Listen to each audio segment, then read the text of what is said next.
Shalom saudara-saudara yang dikasihi oleh Tuhan, kiranya damai sejahtera dan sukacita menyertai Bapak Ibu Saudara sekalian dimanapun kalian berada. Pada video hari ini, saya akan membahas satu tema yang berjudul hamba yang setia yang diambil dari Injil Matius pasal 25 ayat 45 sampai 51. Bapak Ibu Saudara sekalian dapat membaca Alkitab dan merenungkannya di rumah Bapak Ibu Saudara sekalian masing-masing. Bapak Ibu Saudara sekalian, apakah saudara pernah bertemu dengan tukang parkir? Saya yakin setiap kita pasti bertemu dengan tukang parkir. Apa yang menjadi tugas dan tanggung jawab dari tukang parkir? Tugas dan tanggung jawab tukang parkir yaitu mengarahkan setiap mobil agar dapat parkir dengan baik. Dapat dikatakan bahwa tukang parkir ini sangat kaya sekali. Mengapa? Karena tukang parkir ini berurusan dengan mobil yang sangat banyak. Ada mobil Kijang, mobil Xenia, mobil R3, mobil pick up. Kalau di Jakarta ada mobil Ferrari, mobil Lamborghini, dan masih banyak lagi mobil yang berurusan dengan tukang parkir. Namun, sangat disayangkan bahwa semua mobil ini bukanlah milik tukang parkir. Semua mobil ini hanyalah titipan yang dipercayakan kepada tukang parkir. Meskipun ini hanya titipan, tetapi tukang parkir ini menjalankan setiap tugas dan tanggung jawabnya dengan baik dan setia. Dia menjadi tukang parkir yang setia dan bertanggung jawab terhadap pekerjaan yang dipercayakan kepada dia. Saudara-saudara, gambaran tukang parkir ini merupakan gambaran tentang hamba yang setia dan bijaksana dari perikop yang barusan kita baca di Injil Matius pasal 25 ini. Kalau kita lihat di dalam ayat 46 mengatakan demikian, berbahagialah hamba yang didapati oleh tuannya melakukan tugas itu ketika tuannya itu datang. Maksudnya apa? Hamba yang setia ini bertanggung jawab apa yang tuannya itu percayakan kepada dia. Hamba yang setia ini bertanggung jawab untuk melakukan perintah tuannya dengan baik. Dia melakukannya dengan setia tanpa bersungut-sungut.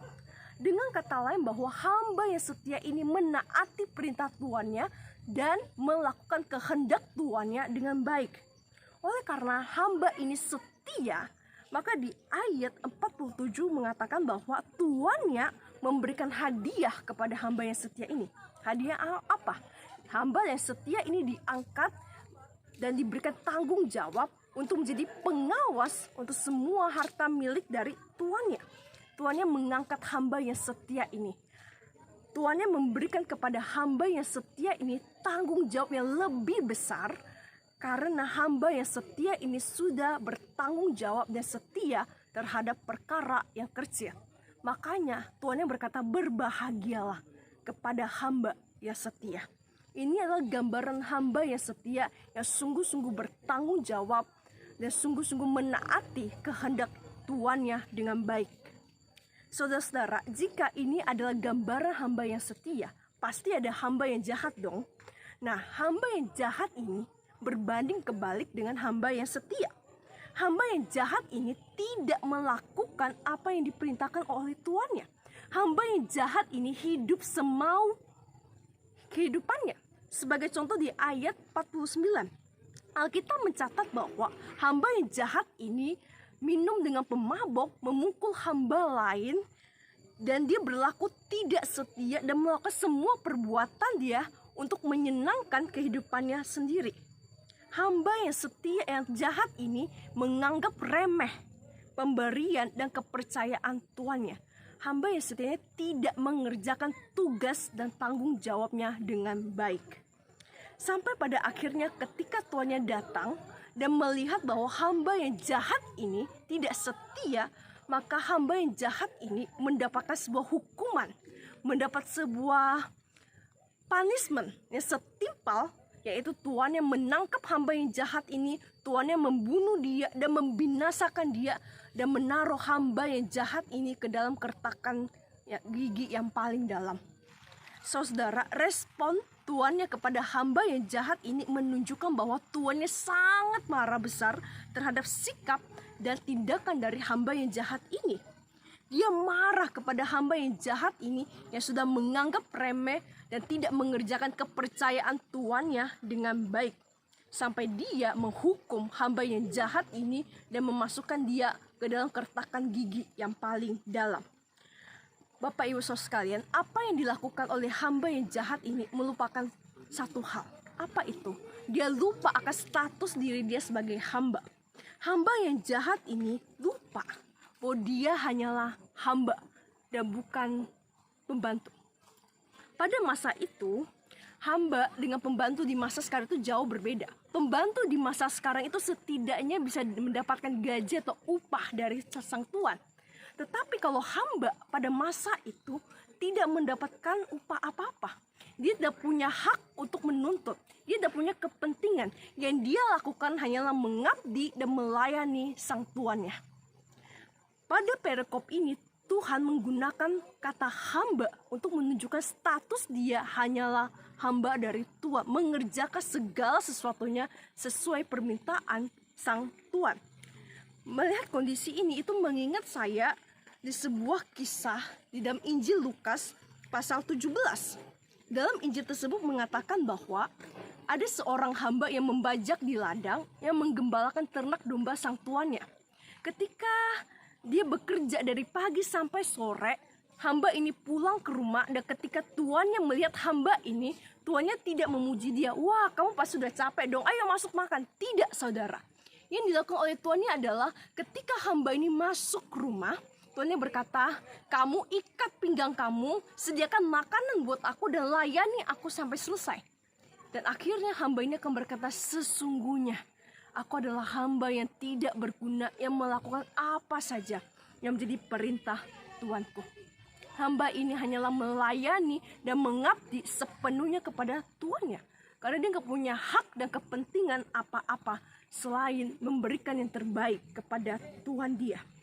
Bapak Ibu Saudara sekalian, kalau kita kembali kepada perikop ini, hamba yang jahat ini tidak mengerjakan tugas dia sebagai hamba.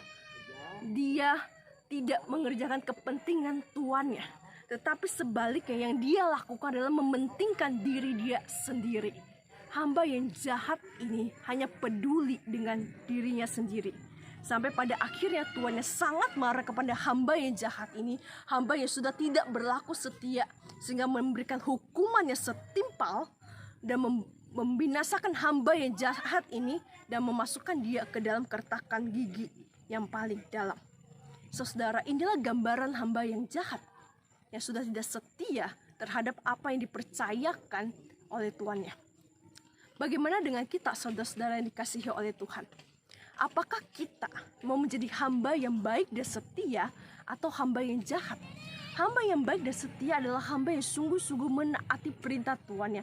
Apapun yang tuannya percayakan, dia berlaku setia dan penuh tanggung jawab. Tetapi hamba yang jahat tidak menghargai tuannya. Dia menganggap remeh pemberian tuannya dan bahkan hidup hamba yang jahat ini hanya untuk menyenangkan dirinya sendiri. Bapak Ibu Saudara sekalian, Tuhan merindukan kita untuk kita menjadi hamba yang baik dan setia dan bukan hamba yang jahat. Saya yakin bahwa setiap kita pasti ada titipan dan kepercayaan yang Tuhan kasih dalam hidup kita. Pertanyaannya adalah apakah setiap titipan yang Tuhan kasih kita mau lakukan itu dengan setia dan penuh tanggung jawab. Janganlah kita lakukan dengan bersungut-sungut, janganlah kita lakukan dengan mengeluh. Tapi setiap hal yang Tuhan percayakan dalam hidup kita, kita lakukan itu dengan setia dan bijaksana. Seperti gambaran tukang parkir. Tukang parkir sadar bahwa mobil itu hanyalah titipan, bukan milik dia. Tetapi dia penuh tanggung jawab mengerjakan tugasnya dengan baik dan setia. Dan gambaran inilah yang juga harus dimiliki dalam kehidupan kita. Kita harus menjadi hamba yang setia dan bertanggung jawab apapun yang Tuhan percayakan dan titipkan dalam hidup kita. Jadi tidak ada orang yang berkata, saya nggak bisa, saya nggak mampu, saya nggak ada, nggak mungkin. Karena Tuhan memberikan setiap titipan dan kepercayaannya dalam hidup kita. Misalkan ketika kita lagi melayani Tuhan, pelayanan jadi usher, singer, multimedia, teknologi, itu semua bentuk kepercayaan Tuhan. Apakah kita mau melakukan pelayanan itu dengan taat dan setia kepada Tuhan? Atau misalkan kita sedang bekerja sebagai karyawan di kantor. Ketika kita menjadi karyawan, Tuhan memberikan kita tanggung jawab itu. Apakah kita juga mau mengerjakan tanggung jawab itu dengan setia kepada Tuhan? Atau kita sebagai orang tua, Tuhan juga menitipkan anak-anak di dalam kehidupan kita. Apakah kita mau setia menjadi peran orang tua untuk mendidik dan membina anak-anak kita, untuk mereka takut akan Tuhan seumur hidup mereka? Semua ini adalah titipan dan kepercayaan Tuhan. Saya yakin setiap kita pasti ada yang Tuhan berikan, Tuhan titipkan dalam hidup kita. Pertanyaannya adalah apakah kita mau setia kepada Tuhan? Meskipun ketika kita mengerjakan titipan itu, kita harus bekerja di balik layar, tidak ada orang yang melihat kita, tidak ada orang yang memuji kita, it's okay. Tuhan melihat itu. Tuhan melihat hati kita, Bapak Ibu Saudara sekalian. Tuhan melihat apakah hati kita sudah menjadi hamba yang setia, yang mengerjakan apa saja yang Tuhan inginkan, Tuhan perintahkan dalam hidup kita. Hamba yang sungguh-sungguh hidupnya menyenangkan dan mempermuliakan nama Tuhan. Bapak Ibu Saudara, ingat satu hal, kita hanyalah hamba Tuhan. Kita adalah pekerja Tuhan. Kita melakukan segala sesuatu untuk Tuhan dan bagi Tuhan. Kita nggak punya hak untuk menuntut apa-apa, karena kita adalah hamba Tuhan yang mengerjakan segala sesuatunya untuk Tuhan. Segala sesuatu yang terjadi dalam hidup kita adalah titipan Tuhan, dan kita mau melakukannya untuk kemuliaan Tuhan. Bapak Ibu Saudara sekalian, suatu saat nanti kita akan menghadapi tahta pengadilan Tuhan. Ketika kita menghadapi tahta pengadilan Tuhan, kita akan bertemu dengan Tuhan, kita akan bertanggung jawab untuk setiap perbuatan tingkah laku kita di hadapan Tuhan. Ketika kita bertemu dengan Tuhan, Tuhan gak akan bertanya seberapa banyak pelayanan yang kamu kerjakan, seberapa banyak kegiatan yang kamu terlibat. Tidak, Bapak Ibu Saudara sekalian. Yang dia tanya adalah apakah kita sudah menjadi hamba yang setia atau tidak, mengerjakan yang Tuhan percayakan dalam hidup kita. Bukan seberapa banyak yang bisa kita kerjakan, bukan seberapa pelayanan yang bisa kita terlibat, bukan seberapa hebat kita untuk kita melakukan segala sesuatunya, tetapi seberapa setia kita mengerjakan apa yang Tuhan percayakan. Sekecil apapun, kita harus setia kepada Tuhan. Suatu hari nanti akan menjadi hal yang indah kalau Tuhan berkata, "Hai anakku, masuklah. Kamu adalah hambaku yang baik dan setia. Aku mengenal kamu." Bukankah ini suatu hal yang indah, Bapak Ibu Saudara sekalian, ketika Tuhan mengenal kita sebagai hamba yang setia. Karena itu saya berdoa untuk kita semua dimanapun kita berada, supaya kita menjadi hamba Tuhan yang setia. Hamba anak-anak Tuhan yang setia mengerjakan apapun yang Tuhan percayakan. Jangan seperti hamba yang jahat, hanya mementingkan keegoisan dan kepentingannya. Tapi biarlah kita menjadi hamba yang setia, memuliakan Tuhan, menyenangkan Tuhan, dan hanya hidup bagi Kristus. Biarlah firman Tuhan ini terus-menerus mengingatkan kita, menolong kita, dan firman Tuhan yang terus berbicara dengan kita, supaya hidup kita senantiasa mempermuliakan dan menyenangkan hati Tuhan. Terima kasih Bapak Ibu Saudara sekalian, kiranya damai sejahtera dan sukacita menyertai Bapak Ibu Saudara sekalian. Tuhan Yesus memberkati semuanya. Amin.